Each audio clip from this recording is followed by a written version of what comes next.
From winning a European title, for a moment they've waited on for years. 17 for silverware, 41 for this. Tottenham Hotspur are the UEFA Europa League winners. to not even winning games. Do you feel that was a fairly gutless performance? I'll go further, Paul. It's the kind of performance that got Nuno sacked at Tottenham. The obvious, this isn't working, to this isn't going to work, is it? From celebrating new signings, He got the here we go again like Mario. And even with Chelsea sniffing around like a prime Whitney Houston, Simon says, Tottenham Hotspur blood. to questioning why they ever bought these players. I said when he first came in, what his success looked like, even if he took him to 12th. I mean, 12th now, we're dreaming about 12th. From joking about relegation to it becoming a real possibility, Tottenham's overall expenditure is roughly that of a mid-table Premier League club. So they're underperforming because they should be at least in the mid-table, and at the moment they're in danger, mate. Tottenham are broken. But Tottenham, it's the history of the Tottenham. Plenty of things, lot of things. We are lack when we attack. We are lack of the quality to score the goal. We are lack in the middle to run, and we are lack behind to stay there and suffer and not concede the goal. So amazing situation, amazing. I genuinely cannot believe that this team won silverware last year. Winning a trophy is great, but I don't think it was special enough to make Spurs fans enjoy watching the current garbage football. Like, at this point, is there anybody that looks forward to the end of the week to watch Spurs play? Some people massively underappreciated competing every year under Pochettino just because they didn't get over the line. Tottenham was a highlight of their week, and now, well, they have to watch this. Gyökeres, is he in again? He is, you know! Down! And it's in! Still Eza, good feet. Eza, 2-0! And it's Eza, 2-0! Inside, Eza, on for the hat-trick! It's a penalty kick to Crystal Palace and a red card for Van de Ven. He's pulled back Ismail Assar and he slots it into the back of the net. Dink through to Strand Larsen, clip towards Sarr, and he might get there, he has! It is 3-1. And a terrible evening for Tottenham Hotspur has come to an end. Igor Tudor was brought in to save the club, but his start so far has just made matters worse. It took him just a few games to understand Spurs' identity. No, I noticed a lot of things. Of course, like always when you come in some club, if there are problems, for sure there are some reason for the problems. And my job is to recognize and try to fix what I can fix and accept what I cannot accept and go on. Give the positivity, try to work day by day to make the team better. That's all I can do and I need to do. He was hired because he had a track record of fixing broken teams. He was supposed to be an emergency solution, but after eating goals for fun and losing games for fun, the situation has gone so much worse. Like losing the North London derby hurt, but fans can at least accept it. That kind of result can happen. Obviously you don't want to lose to your North London rivals, but considering the fact that Arsenal are much more developed in their project and they're supposed to be title contenders, I think it was a bit easier to accept. But what wasn't easy to accept was the results that followed. Rolling over against Fulham and Crystal Palace is a completely different story. After those performances, it feels like a lot of the faith in Igor Tudor has disappeared, if there were too many Spurs fans who even had hope in him. The whole situation feels ridiculous, but the truth is, Spurs have mostly brought this on themselves.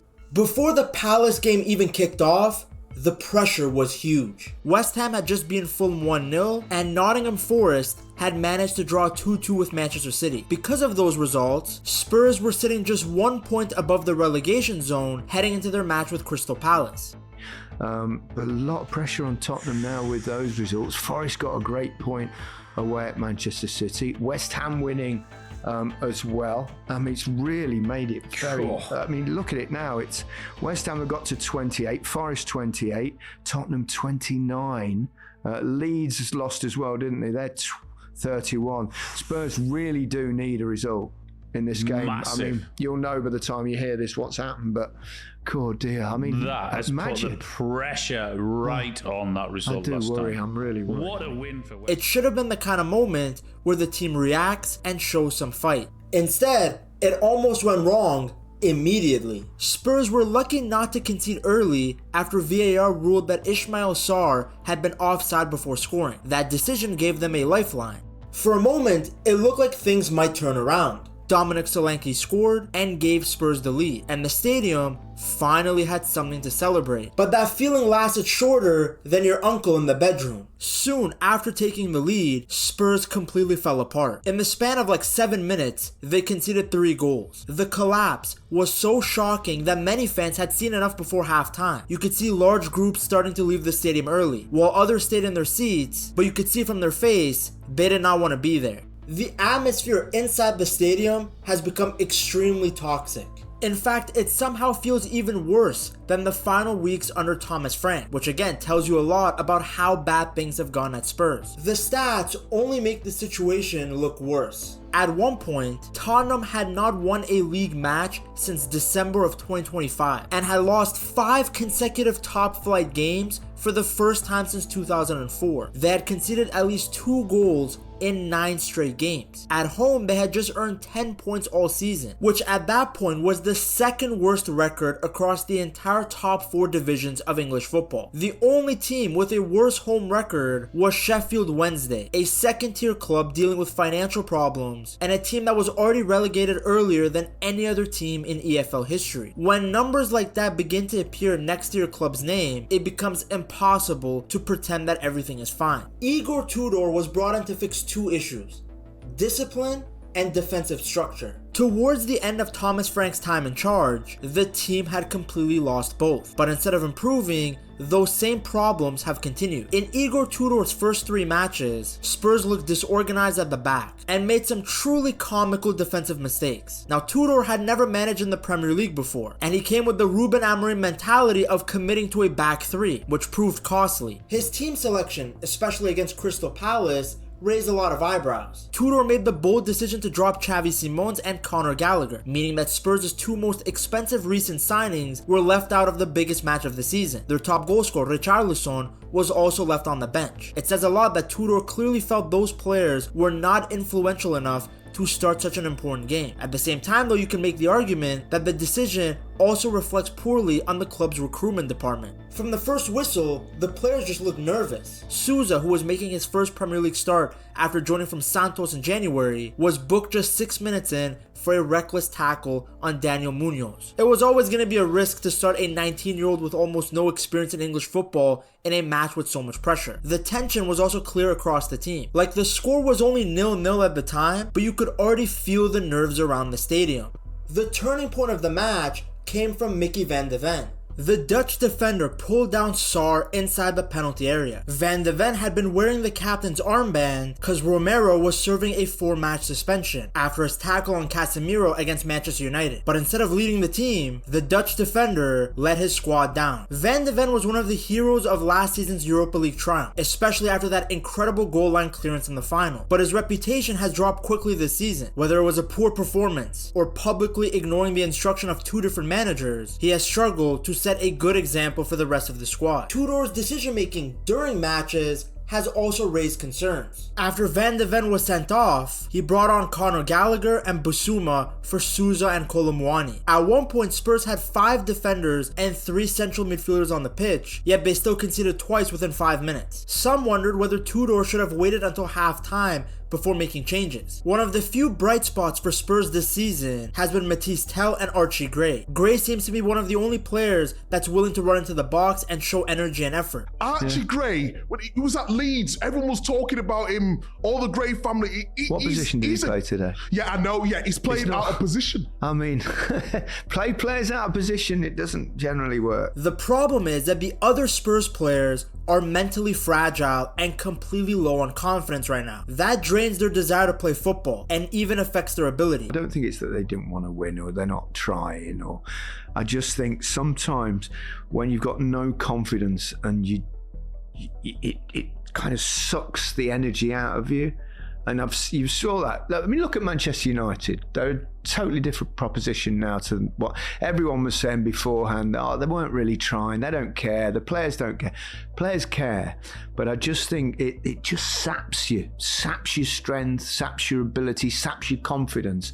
And then you start performing nervously. I refuse to believe that a Premier League team is so bad that they can't string 2 passes together. This isn't Spurs' true level, but that's the way they're playing. That's the situation. At the Crystal Palace game, there were boos at the final whistle, which is crazy because by then, most of the fans had already left the stadium.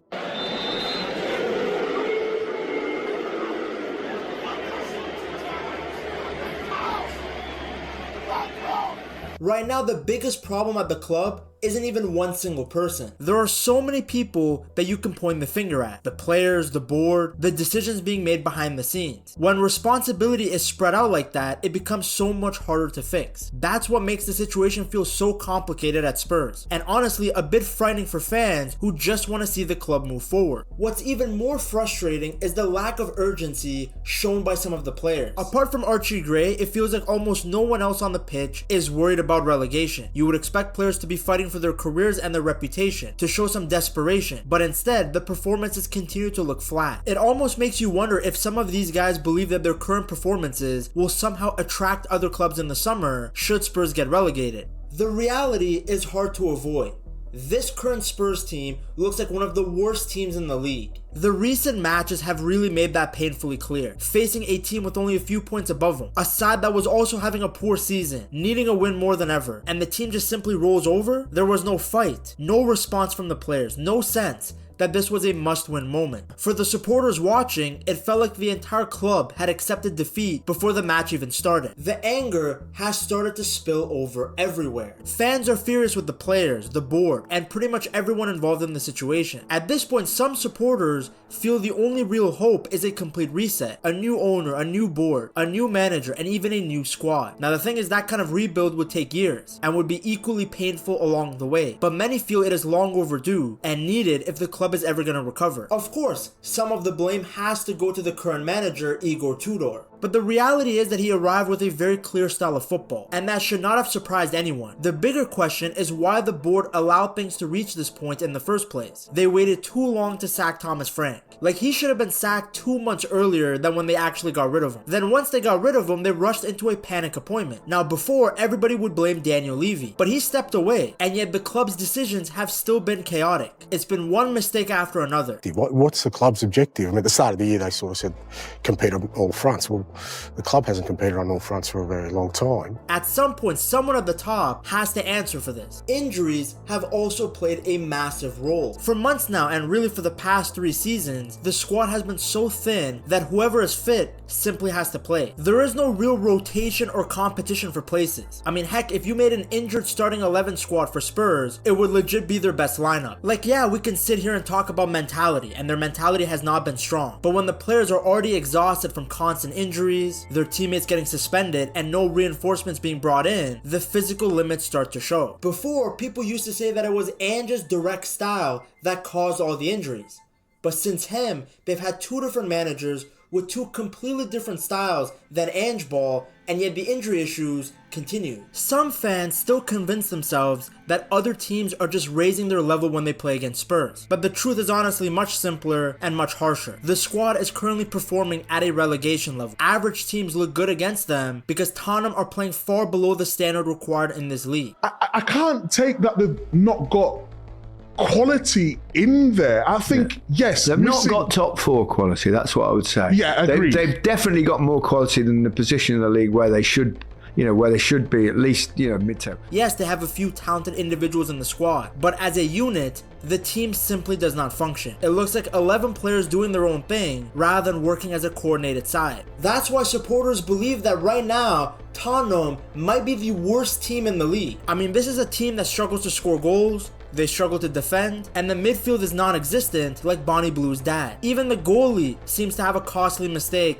every other game. When you compare them to teams like West Ham or Nottingham Forest or even Wolves, it becomes harder to argue that Spurs are better than these teams. Their lack of transfer activity in the January transfer window also didn't help. When the January transfer window opened, Tottenham's leadership had an important decision to make. They had two clear options in front of them. One was to strengthen the squad immediately, especially in the areas where the team was clearly struggling. Defensive midfield and wide players were obvious weaknesses, and bringing in reinforcements could have helped them stabilize a season that was already starting to slip away. The other option was to stay patient and focus on the long term. The club's hierarchy seemed to believe that the idea of relegation was so unrealistic that they could afford to prioritize future planning instead of making quick fixes. In the end, Spurs decided to gamble on a long-term plan, and given the recent results, that decision looks incredibly naive.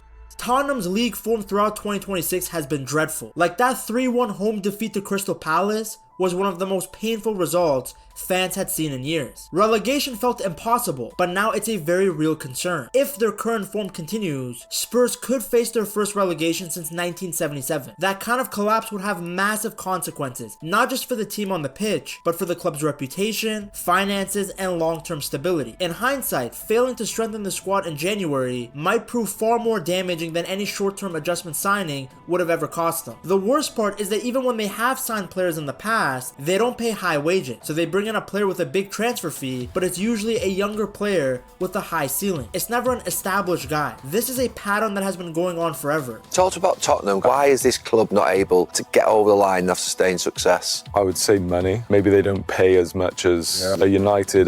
Probably look at the wage bill, it's lower, and I think there's a reason for that. You can attract good players, and I always say now, you buy a £50 million player, it's not what it used to be. You have to be spending 80, 90, 100 now just to get a good player. Maybe just it's the money and the wages. You're not attracting that bigger player who can do a job here and now. And also they always seem to buy young and hoping they're going to grow into something bigger, which has worked in the past, for example, with me and a few other players, but it's like they need to be buying bigger players and maybe paying a bit more. Spurs never seem to gamble when they have momentum, and that's because Tottenham are ran like a business, not a football club. To see how that has caused them to be in their current situation, you have to watch this video right here.